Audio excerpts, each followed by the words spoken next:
안녕하세요. 과학 전문 유튜브 채널 과학드림을 운영하고 있는 과학 커뮤니케이터 가드입니다. 오늘은 원자력 안보와 관련해서 얘기를 나눠보려고 전문가분을 모셨는데요. 핵 안보라는 단어를 떠올리면은 뭐 전쟁이나 테러 아니면 사고 같은 그런 좀 무서운 이미지가 들기도 하는데, 진짜 핵 안보와 핵 비확산은 어떤 개념인지 구체적으로 한번 알아보도록 하겠습니다. 제 소개가 너무 길었죠? 네, 이제 제 소개가 끝났으니까 그러면 먼저 소개부터 부탁드립니다. 네, 안녕하세요. 핵 안보와 관련해서 원자력 시설의 물리적 방호 업무를 하고 있는 정민아라고 합니다. 안녕하세요. 저는 핵 비확산과 관련된 수출입 통제와 안전조치 관련 업무를 하고 있는 문건일이라고 합니다. 네, 반갑습니다. 네. 자, 그러면 본격적으로 저희가 얘기를 나누기 전에 간단한 테스트를 제가 준비를 했거든요. 짠짜잔. 이게 뭐냐면요. 뭔지 아시죠? 거짓말 탐지기 아니에요. 맞습니다. 자, 먼저 가위가위보 해주시겠어요? 가위바위보! 네, 지셨습니다. 자, 지신 분께서는 여기다 손을 얹어주시고요.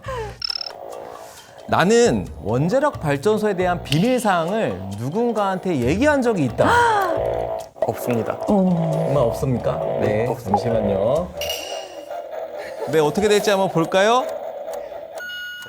우와, 입이 진짜 무거우신 분입니다. 네, 원자력 안전위원회 위원장님께서는 이런 직원분들에게 포상을 주셔야 합니다. 진짜 제가 그렇게 생각을 하고요. 핵 안보는 걱정 없을 것 같아요, 그렇죠? 네, 그렇습니다. 그런가요? 네, 사실은 뭐 이런 질문 자체가 핵 안보랑은 뭐 큰 상관이 없겠지만, 진짜 핵 안보와 핵 비확산이 어떤 건지 이제부터 본격적으로 얘기를 나눌 텐데요. 최근에 이슈가 됐던 영화가 하나 있죠. 바로 오펜하이머입니다. 어떻게 두 분 다 보셨나요? 네, 봤습니다. 역시 원안이 직원분들이라서 이건 꼭 봐야 되는 영화인 것 같습니다. 근데 영화에서 보면은 오펜하이머가 이런 말을 합니다. 이제 나는 죽음이요, 세상의 파괴자가 됐다. 이런 얘기를 할 정도로 많은 사람들이 이제 죽어나가는 그런 과정에서 오펜하이머가 굉장히 죄책감을 느꼈었잖아요. 두 분 생각은 어떠세요?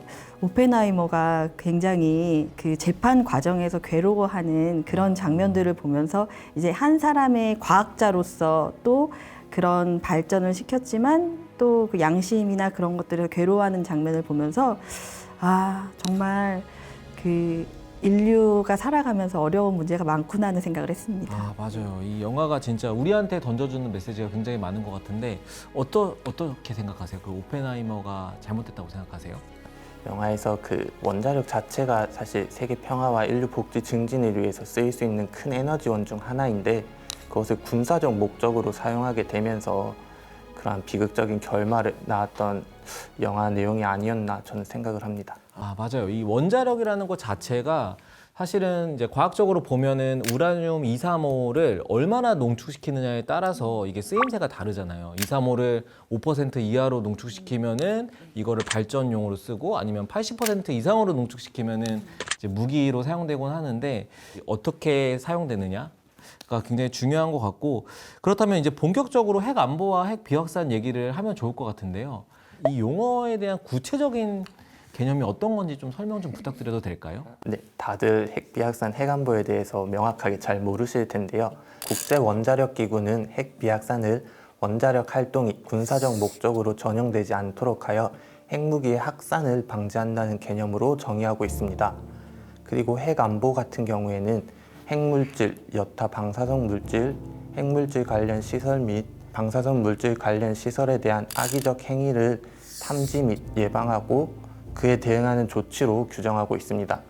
특히 핵물질을 탈취하거나 그 시설을 파괴하는 것을 막는 행위가 가장 중요한 것이겠죠. 그렇죠. 이게 원자력을 결국에는 평화적으로만 이용을 해야 되고, 누군가가 그 위험한 핵 물질 같은 거를 뭐 이렇게 훔쳐가거나 아니면 그 발전소를 파괴시키거나 이러면 안 되는 거잖아요. 그래서 핵 비확산과 핵 안보가 필요한 거라고 이해하면 되겠네요. 그렇죠? 네, 맞습니다. 그러면은 최근에 제가 또 이 자료를 조사하면서 들은 바로는 드론이 이 원전의 위협이 된다고요? 아무래도 드론 기술이 굉장히 발전하고 보급이 확대되고 있습니다. 그래서 드론을 여가로 즐기시는 분들도 굉장히 많으실 텐데, 드론 그 자체가 원자력 시설에 새로운 위협이 되고 있습니다. 왜냐하면 드론을 활용해서 원자력 시설을 무단으로 촬영하거나 아니면 또 감시하거나 그래서 취약한 부분을 이렇게 발견을 해서 그런 식으로 무단으로 활용할 수가 있거든요. 심지어 최근 러시아 우크라이나 전쟁에서도 드론이 직접 원전을 공격하는 일도 일어났습니다.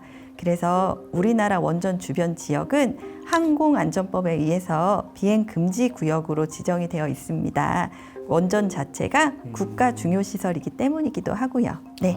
확실히 드론에 대해서 이제 많은 분들이 좀 경각심을 가질 필요가 있겠네요. 그렇죠? 네, 원자력 발전소에 위협이 될 수 있습니다. 네. 이게 많은 분들이 또 몰랐을 사실이기도 할 텐데요. 그러면은 어떤 대비책이 있을 것 같은데 보통 어떤 대비책을 많이 마련하고 계세요? 지금 우리나라에 이제 원자력 발전소가 5개가 있는데 고리, 월성, 한울, 한빛, 세울 이렇게 5개가 있습니다. 근데 그 원자력 시설 모두에 드론 탐지 장비가 도입이 되어 있어요. 일정 반경 내에서 드론의 전원을 켜기만 해도 주파수가 탐지됩니다. 그 주파수로 조종자와 드론의 위치를 알 수 있고요. 또 경계 근무 요원들에게는 제머라는 장비를 지급을 했어요. 제모. 네, 제머는 드론의 전파를 교란시켜서 조종을 못하게 하는 장비입니다.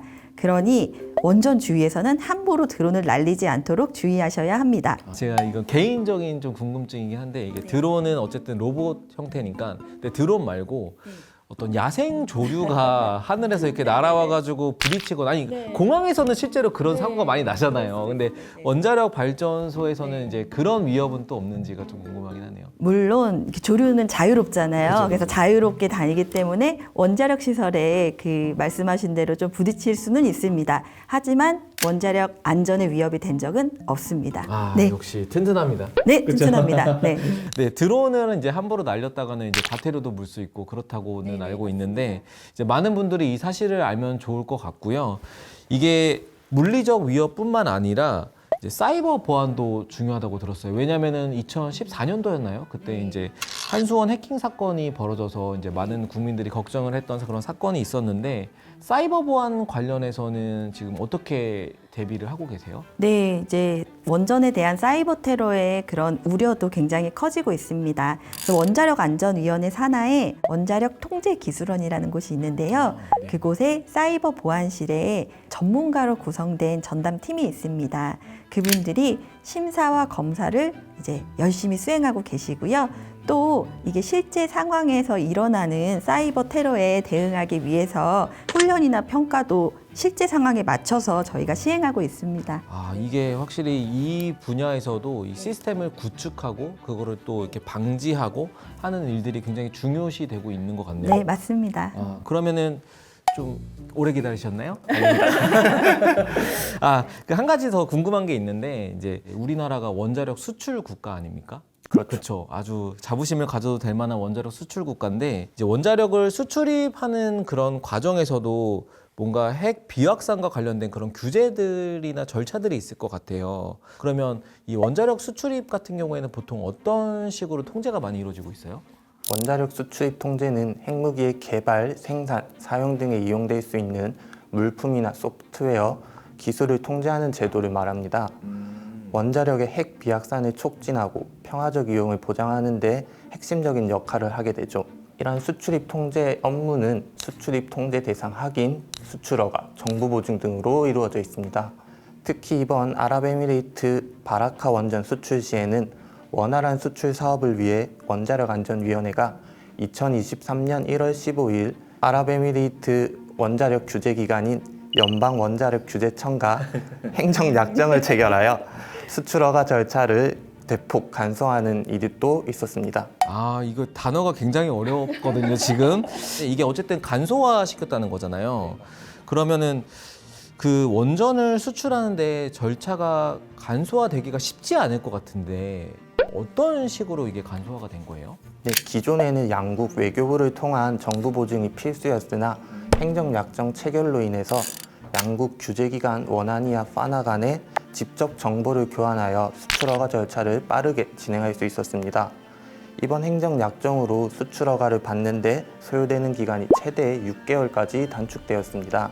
이를 통해서 아랍에미레이트 바라카 원전을 위해 필요한 품목을 적시에 수출할 수 있게 도와주며 양국 간의 규제, 협력도 강화되었습니다. 그 중간에 브릿지를 좀 건너뛰임으로써 조금 더 단축을 시킬 수 있었군요. 이게 그래서 결국에는 원자력 발전에 관한 기술들을 수출할 때도 핵 비확산을 고려해서 이제 그런 규제 협력을 했다. 이렇게 이해할 수 있는 걸까요? 그렇게 보시면 될 것 같습니다. 오늘 제가 이 어렵게 모신 두 전문가 분들과 함께 이제 핵 안보와 핵 비확산에 대한 얘기를 나눠봤는데요. 원자력은 결국에는 평화적으로 이용되는 게 가장 중요한 것 같고, 이제 그 평화적으로 이용하기 위해서 이제 이렇게 전문가 분들처럼 수많은 인원들이 수많은 노력들을 하고 있다는 거를 이제 오늘 알게 됐는데요. 두 분은 오늘 어떠셨어요? 먼저 소감 어떠셨을까요? 과학 드림님께서 원래 네. 과학을 재밌고 쉽게 알려주시는 유튜버님이시잖아요. 저희 그 핵 안보와 핵 비확산이란 용어도 과학 드림님을 만나니까 쉽고 재밌어진 것 같습니다. 정말인가요? 네, 이거 꺼냅니다, 이거. 이거 여러분 이거 꺼냅니다, 이거. 원자력 안전위원회를 이제 아시는 많은 분들이 핵 안보와 핵 비확산에 대해서도 이제 쉽고 재밌게 이해하실 수 있는 뜻깊은 시간이 되었던 것 같아서 예, 이런 자리를 마련해 주셔서 감사합니다. 네, 저도 오늘 유튜버라는 분을 처음 보게 됐는데 가드님 봐서 굉장히 즐거웠고요. 저희가 오늘 핵 비확산, 핵 안보 내용에 대해 말씀을 드렸는데 많은 분들이 이 내용을 모르셨을 텐데 오늘 내용을 통해서 조금이라도 알아가실 수 있는 시간이면 좋겠습니다. 오늘 이 영상을 시청해주신 시청자분들께 정말 감사드리고 오늘 이 두 전문가 분들에게 핵 안보와 핵 비확산의 얘기를 들은 만큼 저희도 원자력 안전에 더 관심을 가지면 좋을 것 같고요. 저는 다음에 더 유익한 컨텐츠로 또 다른 전문가 분들과 함께 시간을 마련하도록 하겠습니다. 자, 원한이 안전 안녕.